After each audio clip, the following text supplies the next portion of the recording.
Joshua അധ്യായം 19. ശിമെയോൻ. രണ്ടാമത്തെ നറുക്ക് ശിമെയോൻ ഗോത്രത്തിലെ കുടുംബങ്ങൾക്ക് വീണു. യൂദാ ഗോത്രത്തിന്റെ അതിർത്തിക്കുള്ളിലായിരുന്നു അവരുടെ ഓഹരി. അവർക്ക് ലഭിച്ച പ്രദേശങ്ങൾ ഇവയാണ്: ബേർഷബ, ഷേബ, മൊളാദ, ഹാസർ, ഷുവാൽ, ബാല, ഏസെ, എത്ലോലാദ്, ബധൂൽ, ഹോർമ, സിക്ലാഗ്, ബത്മാർ കബോത്ത്, ഹാസാർ സൂസ, ബത്ലേബാവോത്ത്, ഷാരൂഹെൻ എന്നീ 13 പട്ടണങ്ങളും അവയുടെ ഗ്രാമങ്ങളും, ഐൻ, റിമ്മോൻ, എത്തർ, ആശാൻ എന്നീ 4 പട്ടണങ്ങളും അവയുടെ ഗ്രാമങ്ങളും, ബാലാത് ബേർ, നെഗബിലെ റാമ വരെയുള്ള ഈ പട്ടണങ്ങളും അവയുടെ ചുറ്റുമുള്ള ഗ്രാമങ്ങളും ഇതിൽ ഉൾപ്പെടുന്നു. ശിമെയോൻ ഗോത്രത്തിന് കുടുംബക്രമമനുസരിച്ച് ലഭിച്ച അവകാശമാണിത്. ശിമെയോൻ ഗോത്രത്തിന്റെ അവകാശം യൂദായുടെ ദേശത്തിന്റെ ഒരു ഭാഗമായിരുന്നു. യൂദാ ഗോത്രത്തിന്റെ ഓഹരി വളരെ വലുതായിരുന്നതിനാലാണ് അവരുടെ അതിർത്തിക്കുള്ളിൽ ശിമെയോൻ ഗോത്രത്തിന് അവകാശം ലഭിച്ചത്. സെബുലൂൺ. സെബുലൂൺ ഗോത്രത്തിലെ കുടുംബങ്ങൾക്ക് മൂന്നാമത്തെ നറുക്കു വീണു. അവരുടെ അതിർത്തി സാരിദ് വരെ നീണ്ടുകിടക്കുന്നു. അവിടെ നിന്ന് അത് പടിഞ്ഞാറോട്ട് നീങ്ങി മാറയാലിൽ എത്തി ദാബേഷത്തു വരെ ചെന്ന് യൊക്നെയാമിന് കിഴക്കുള്ള അരുവി വരെ എത്തുന്നു. സാരിദിൽ നിന്ന് കിഴക്കോട്ടുള്ള അതിർത്തി കിസ്ലോത്ത് താബോറിന്റെ അതിർത്തിയിലെത്തുന്നു. അവിടെ നിന്ന് ദബറാത്തിലേക്കും തുടർന്ന് യാഫിയ വരെയും എത്തുന്നു.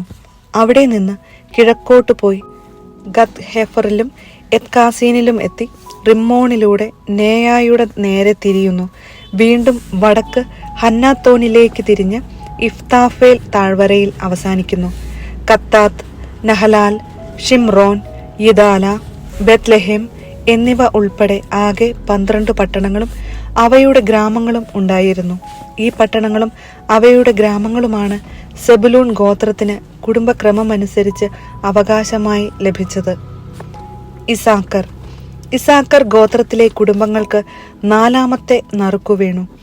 അവരുടെ പ്രദേശങ്ങൾ ജസ്രേൽ, കെസുലോത്ത് ശൂനേം, ഹഫാരായിം, ഷിയോൻ, അനാഹരത്ത്, റബീത്ത്, കിഷിയോൻ, ഏബസ്, രേമത്ത്, എൻ ഗന്നിം, എൻ ഹദ്ദ, ബത്പാസിസ് എന്നിവയായിരുന്നു.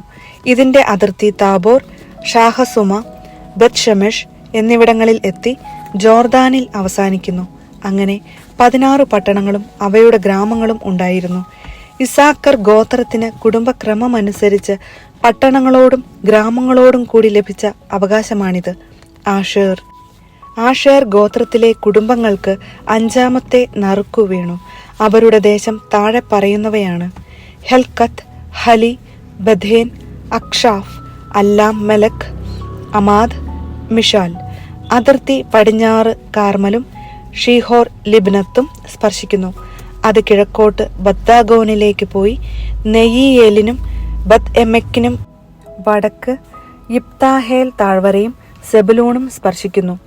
വീണ്ടും വടക്കോട്ട് പോയി കാബൂൽ, എബ്രേൻ, രഹോബ്, ഹമ്മോൻ, കാന എന്നിവിടങ്ങളിലൂടെ മഹാനഗരമായ സീദോനിലെത്തുന്നു.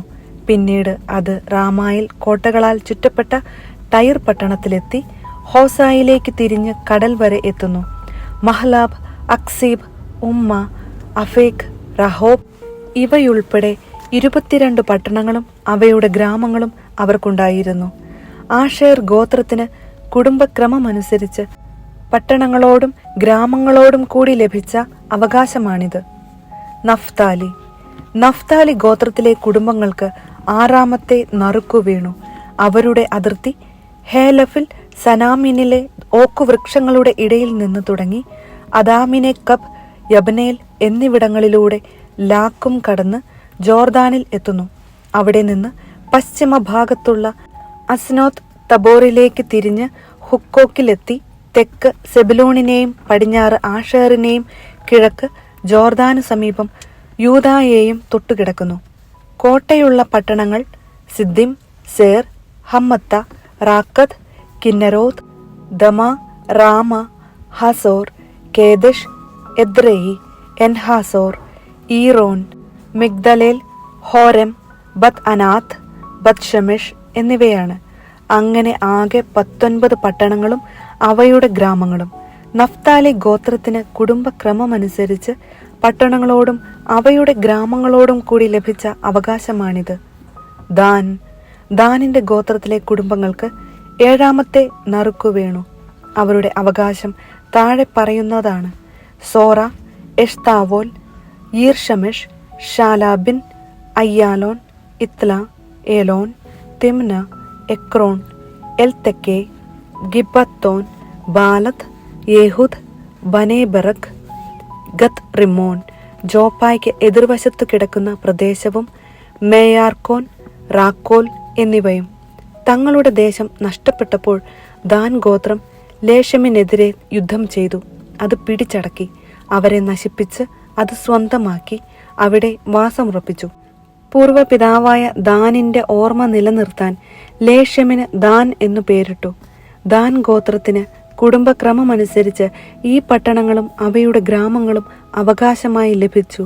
ഈ സ്ഥലമെല്ലാം അവകാശമായി വീതിച്ചു കഴിഞ്ഞപ്പോൾ ഇസ്രായേൽ മക്കൾ നൂനിന്റെ മകനായ ജോഷുവയ്ക്ക് തങ്ങളുടെ ഇടയിൽ ഒരു ഭാഗം അവകാശമായി കൊടുത്തു. അവൻ ചോദിച്ച എഫ്രായിമിന്റെ മലമ്പ്രദേശത്തുള്ള തിമ്നത്ത് സേര പട്ടണം കർത്താവിന്റെ കൽപ്പനയനുസരിച്ച് അവന് കൊടുത്തു. അവൻ ആ പട്ടണം പുതുക്കിപ്പണിത് അവിടെ വാസമുറപ്പിച്ചു.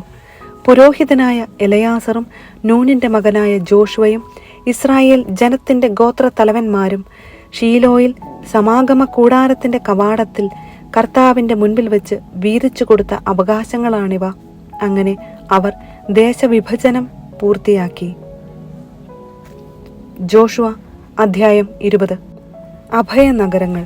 കർത്താവ് ജോഷുവയോട് അരുളി ചെയ്തു: ഇസ്രായേൽ ജനത്തോട് പറയുക, ഞാൻ മോശയോട് കൽപ്പിച്ചതുപോലെ സങ്കേത നഗരങ്ങൾ നിർമ്മിക്കുവിൻ. ആരെങ്കിലും അബദ്ധവശാൽ ആരെയെങ്കിലും കൊല്ലാൻ ഇടയായാൽ അവന് അഭയം തേടാൻ വേണ്ടിയാണിത്. രക്തത്തിന് പ്രതികാരം ചെയ്യുന്നവനിൽ നിന്ന് രക്ഷപ്പെടാനുള്ള സങ്കേതമായിരിക്കും അവ. കുറ്റക്കാരൻ ഇവയിൽ ഏതെങ്കിലും നഗരത്തിലേക്ക് ഓടി കവാടത്തിൽ നിന്ന് അവിടുത്തെ ശ്രേഷ്ഠന്മാരോട് തന്റെ കാര്യം വിവരിച്ചു പറയണം.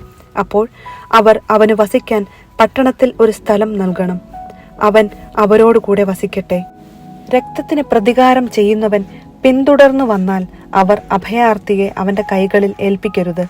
മുൻ ശത്രുതയില്ലാതെ അബദ്ധത്താലാണല്ലോ അവൻ വധം നടത്തിയത്.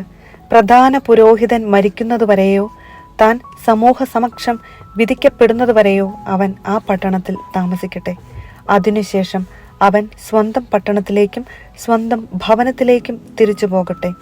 നഫ്താലിയുടെ മലമ്പ്രദേശത്തുള്ള ഗലീലിയിലെ കേദെഷ്, എഫ്രായിം മലമ്പ്രദേശത്തുള്ള ഷെക്കെം, യൂദായിലെ മലമ്പ്രദേശത്തുള്ള കിരിയാത്ത് അർബ, ഹെബ്രോൺ എന്നീ പട്ടണങ്ങൾ അവർ അഭയനഗരങ്ങളാക്കി.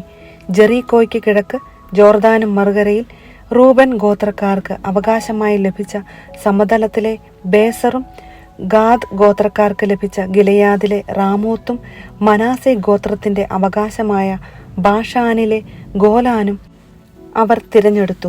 അബദ്ധവശാൽ ആരെങ്കിലും ഒരാളെ കൊന്നാൽ ഓടി രക്ഷപ്പെടുന്നതിനും സമൂഹ സമക്ഷം വിചാരണ ചെയ്യുന്നതുവരെ രക്തപ്രതികാരകന്റെ കരങ്ങളാൽ വധിക്കപ്പെടാതിരിക്കുന്നതിനും വേണ്ടി ഇസ്രായേൽ ജനത്തിനും അവരുടെ ഇടയിൽ വസിക്കുന്ന പരദേശികൾക്കുമായി നീക്കിവച്ച പട്ടണങ്ങളാണിവ.